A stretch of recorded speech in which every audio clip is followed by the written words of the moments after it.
শিরিন পারভীন হককে যখন সাংবাদিক প্রশ্ন করেছিলেন একটি টক শোতে যে আপনারা ধর্মীয় আইনকে বৈষম্যমূলক বলছেন, ধর্মীয় আইন নারীর প্রতি জুলুম সৃষ্টি করে, তো আপনারা যে ধর্মীয় আইনের সংস্কার চাচ্ছেন সেই সংস্কারের মধ্যে সেই সংস্কার কমিটিতে কোনো আলিম ওলামা বা ধর্মীয় স্কলারকে রাখার প্রয়োজনীয়তা বোধ করেনি বা কেন রাখেনি। তিনি স্পষ্ট জানিয়ে দিয়েছেন তিনি প্রয়োজন বোধ করেন। ধর্মীয় স্কলার নারীও আছেন, তিনি চাইলে নারীদের সাথেও বসতে পারতেন। আপনারা পিছনে যে প্রস্তাব সুপারিশ ফর্মটা আছে সেখানে দেখবেন তিনি বিভিন্ন সংগঠনের সাথে বসেছেন, উদীচী ছায়ানট সহ প্রত্যেকটা সংগঠনের সাথে বসেছেন। তো আমাদের আলিম ওলামারা কোথায় বা আমাদের যে নারী স্কলার আছেন ওনারা কোথায়?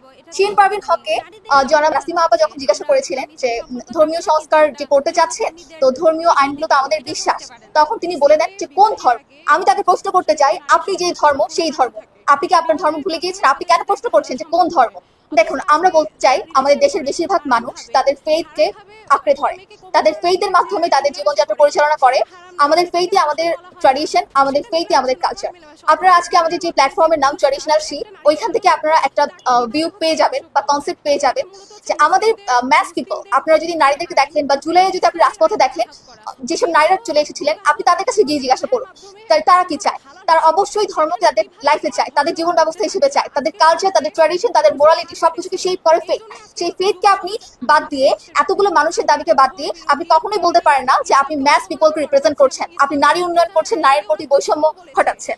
আপনি ধর্মকে নিছক যদি রোজা এবং নামাজ হিসেবে ট্রিট করেন সেটা আপনার ব্যক্তিগত ব্যাপার, কিন্তু আমরা এখানে ট্র্যাডিশনাল শি বলে দিতে চাই ধর্মই আমাদের ট্র্যাডিশন, ধর্মই আমাদের কালচার, ধর্মই আমাদের জীবন ব্যবস্থা এবং আমাদের মোরালিটিকে, আমাদের জীবন ব্যবস্থাকে শেপ করে আমাদের ধর্ম। এবং আপনি আমাদের ফেথকে, আমাদের ফেথের এগেইনস্টে গিয়ে যদি কোনো আইনের কথা বলেন, তার মানে আপনি আমাদেরকে রিপ্রেজেন্ট করছেন না, আপনি বাংলার বেশিরভাগ মানুষকে, বেশিরভাগ নারীকে রিপ্রেজেন্ট করছেন না।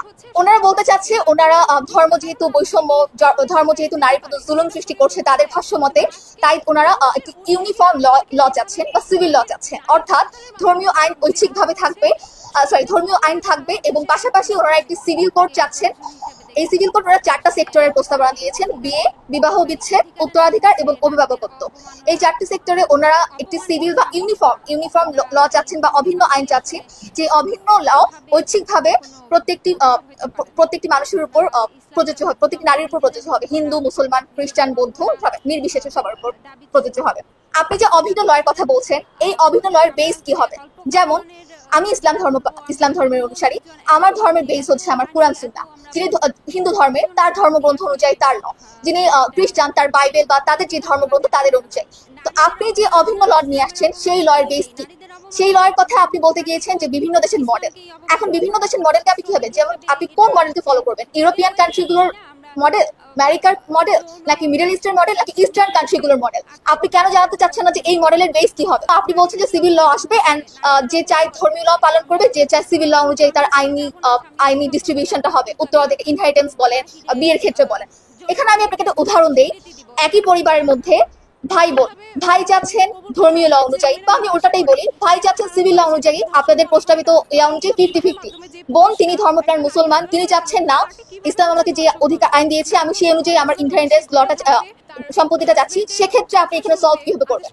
আপনি সেখানে কোন লটা, সিভিল ল মানা হবে নাকি ধর্মীয় ল মানা হবে? এই যে ক্যাওস, আপনি এই ক্যাওসের মধ্যে আপনি কেন ক্যাওস সৃষ্টি করছেন? আপনারা এই যে একটি প্রস্তাবনা করলেন, এর সপক্ষে আপনাদের কাছে কি কোনো ডেটা রয়েছে, অথবা আপনারা কি কোনো রিসার্চ করেছেন? সেই রিসার্চের আউটকাম কি, তার কোনো কিছুই তো আপনারা আপনাদের প্রতিবেদনে উল্লেখ করেননি।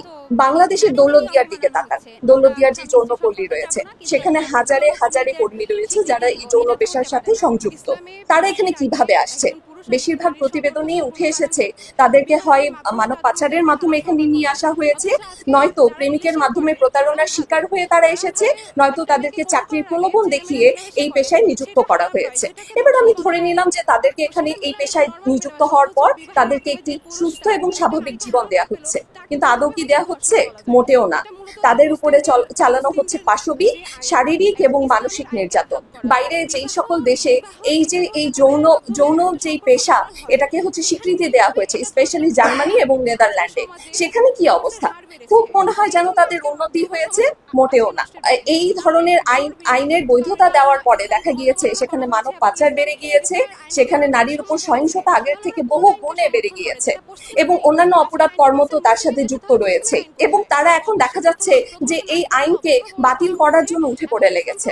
যৌন, এটাকে আমি পেশা বলতে রাজি না। যদি এটাকে পেশা হিসেবে স্বীকৃতি দেওয়া হয় তাহলে আপনি কি আপনার ঘরের মা বোনকে এই পেশায় পাঠাবেন? আপনার পরিবারে আপনার স্বামী, আপনার ছেলে এই পেশা গ্রহণের জন্য সেই নারীদের কাছে যাচ্ছে।